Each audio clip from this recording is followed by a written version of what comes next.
संत का भगवान पर इतना अटूट विश्वास है कि वो प्रसाद में जहरीला भोजन खाने से भी परहेज नहीं करता।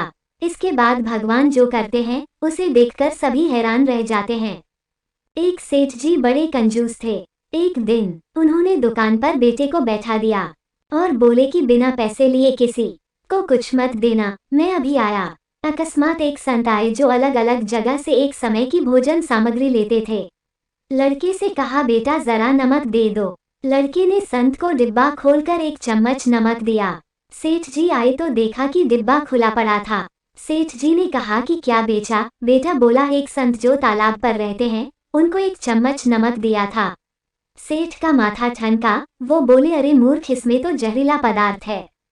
अब सेठ जी भागकर संत के पास गए।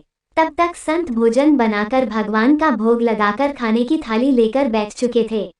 सेठ जी दूर से ही बोले, महाराज रुकिए, आप जो नमक लाए थे नमक नहीं था बल्कि जहरीला पदार्थ था। कृपा करके आप ये भोजन न करें। संत जी बोले, भाई हम तो प्रसाद लेंगे ही, क्योंकि भोग लगा दिया है। भोग लगाकर भोजन छोड़ नहीं सकते। अगर भोग नहीं लगता तो भोजन बेशक छोड़ देते। ये कहकर संत ने भोजन को प्रसाद समझकर खाना शुरू कर दिया।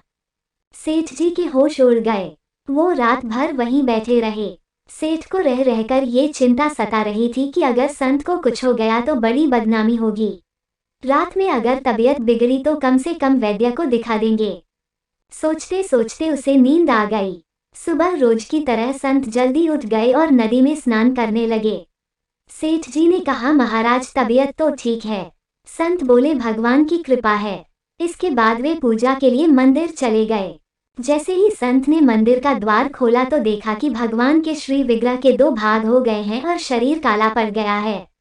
ये देखते ही सेठ को सब समझ आ गया कि भक्त के अटल विश्वास को देखकर भगवान ने भोजन का जहर भोग के रूप में स्वयं ग्रहण कर लिया और भक्त को प्रसाद ग्रहण कराया।